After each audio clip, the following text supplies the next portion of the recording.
Warahmatullahi wabarakatuh.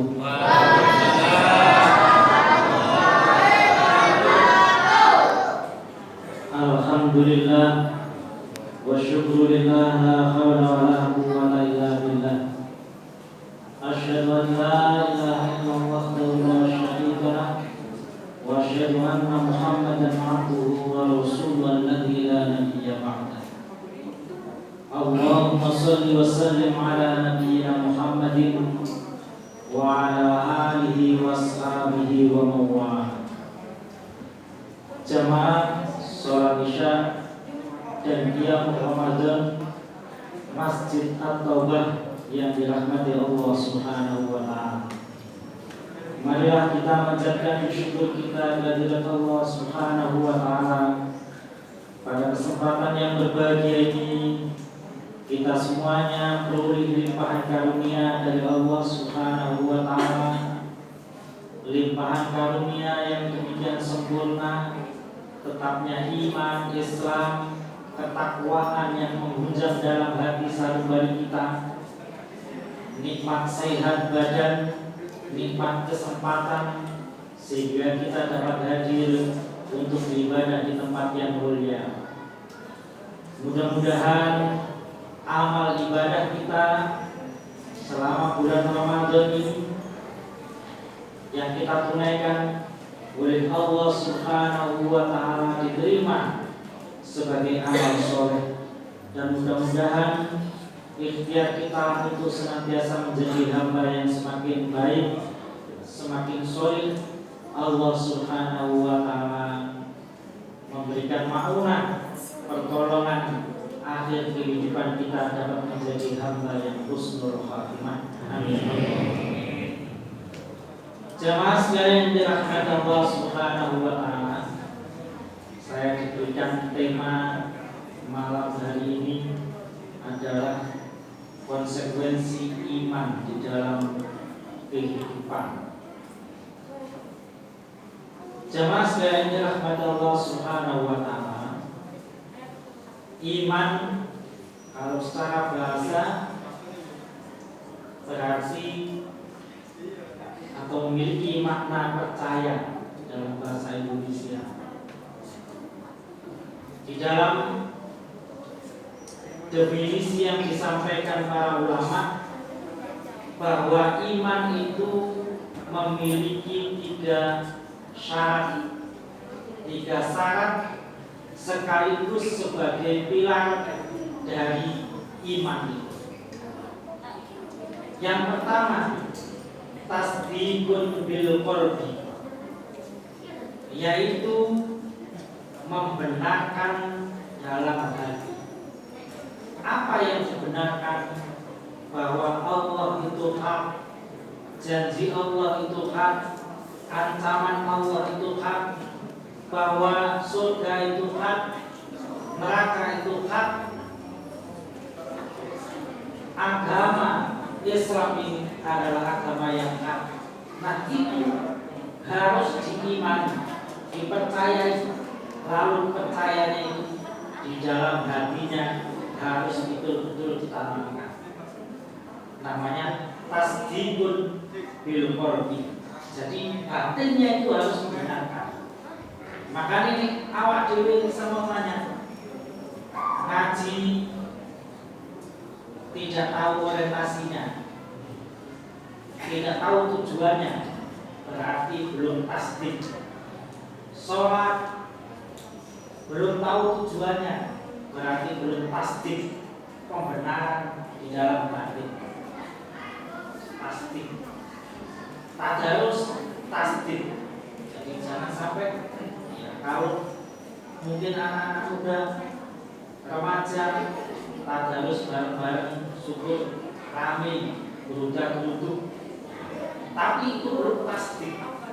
Tasdik adalah tadarus semata-mata karena Allah Subhanahu wa ta'ala, itu tasdik.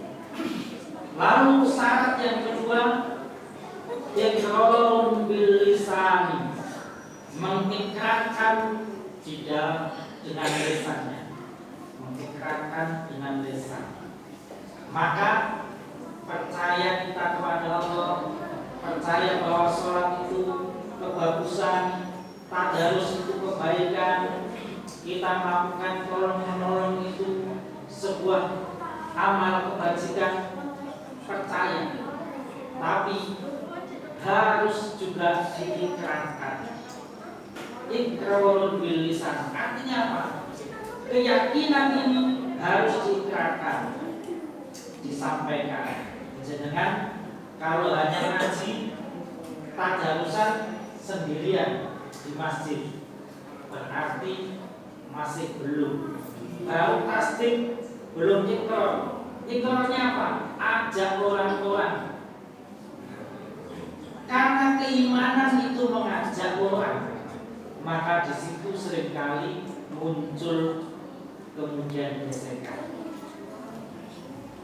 Kalau seumpamanya iman itu cukup sholat dewi, maca Al-Quran dewi, kemudian zakat dewi, nah, tidak mungkin ada gesekan dengan orang lain. Tapi kalau kita ikrarkan, kita kemudian gemakan, itu akan menjadi sebuah ujian. Makanya ketika Masyito dia mengikrarkan imannya, maka kemudian apa yang terjadi? Dia diuji, yaitu dimasukkan ke dalam air yang mendidih. Bagi suami kita ditawari, ayo melepas imanmu, ataukah engkau tetap iman tapi tak masukkan kuali yang berisi air mendidih. Belum tentu pilihan kita ini pilihan tetap di dalam iman. Ini kadang ono hujan ya rasa-rasa masih gitu betul. Karena hujan rasa-rasa. Apa mana ini bandingannya karo menghilangkan nyawa kita. Tetap dalam iman atau kamu memperoleh keselamatan. Kalau tetap iman, dimasukkan air yang mendidih. Kalau engkau kekufuran, engkau akan diberikan kemewahan duniawi. Tapi masih toh kemudian memilih keimanan. Nabi Ibrahim kalau tidak menyuarakan iman, tidak mungkin kemudian akan ada perlawanan dari Namrud. Kalau Nabi Musa tidak menyuarakan keimanan, tidak mungkin akan ada perlawanan dari Fir'aun. Kalau Nabi Muhammad tidak menyuarakan keimanan, tidak mungkin orang Quraisy kemudian melakukan perlawanan. Nah, ini konsekuensi di dalam keimanan. Jadi kadang-kadang kita sekarang ini kan hanya ceramahnya itu iman itu hal yang enak-enak. Padahal Allah Subhanahu wa taala di dalam surat Al-Ankabut ayat 2 dan ayat 3 Allah menyatakan A'udzubillahi minasyaitonir rajim. Ahasiban nasu ayyutraku ayyaqulu amanna wa hum la yuftanun. Apakah manusia mengira akan dibiarkan begitu saja untuk mereka mengucapkan kami telah beriman, sedangkan mereka belum diuji.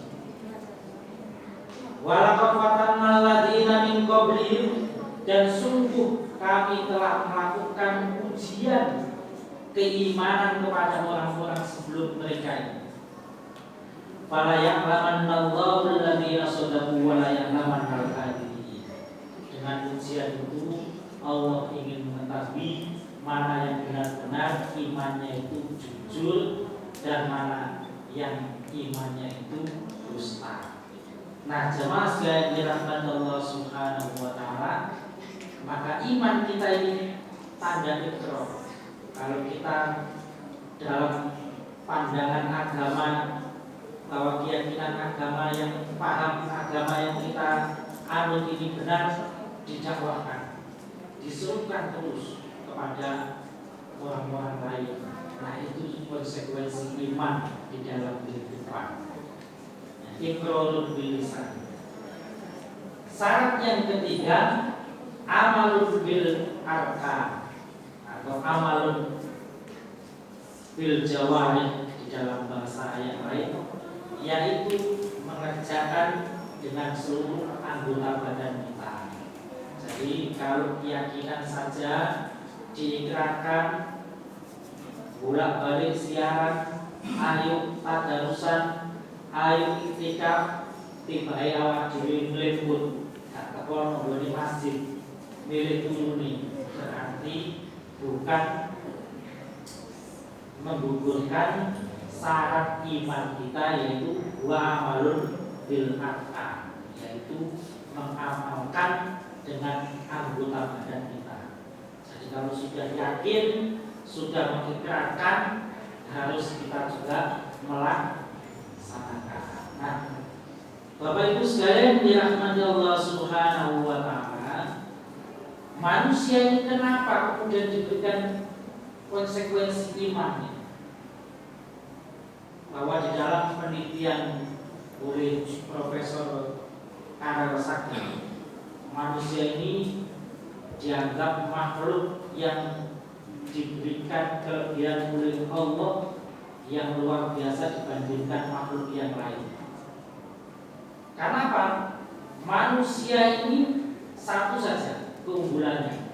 Manusia itu diberikan dua alat memori. Alat memori itu penyimpanan informasi.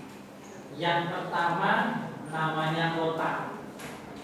Otak kita itu, kata penelitian Profesor Karel Sagan, setara dengan 107 gigabit. Nah, apa yang dialami, dilihat, dirasakan oleh panca indera kita direkam di dalam memori otak kita. Memori yang kedua, memori DNA, kromosomal DNA. Nah, memori otak yang seringkali kita takjub, ada orang dapat hafal 30 juz. Jenengan takjub nomor berapa? Jenengan gumun nomor berapa? Gumun. Ditakon itu kan apa? Apa 30 juz? Gumun. Apa rumus matematika macam-macam? Jenengan gumun berapa? Ya gumun. Nah, itu otak manusia. Tapi di dalam penelitian itu, otak manusia yang hebat itu ternyata masih kalah dengan penyimpanan yang kedua, yaitu kromosomal DNA. DNA kita itu setara 208 gigabit. Jadi hampir 2 kali otak kita. Nah, para ilmuwan menyatakan apa yang disimpan di otak manusia tidak diwariskan. Jadi wong tuane hafal Al-Qur'an 30 juz, begitu duwe anak, anaknya langsung hafal 30 juz sama mboten? Mboten. Nah, berarti informasi yang disimpan di dalam otak manusia tidak diwariskan. Tapi penyimpanan yang di dalam DNA itu diwariskan. Makanya tiang Spanyol kuning sedo boten namung marisi nopo sawah, omah, kendaraan mewah, tapi sak penyakit ini. Jadi ini wong tuane semasa hidupnya duwe penyakit diabetes, anaknya lahir berarti duwe penyakit diabetes. Wong tuane beneso tani wis bebles wahim. Duwe anak anaknya wahim. Itu apa ya? diwariskan DNA itu. Nah, para ilmuwan menyatakan DNA itu dapat dibentuk oleh kebiasaan-kebiasaan baik. Jadi seumpama orang selama hidupnya gak seneng misuhan, dua anak insya Allah gak misuhan.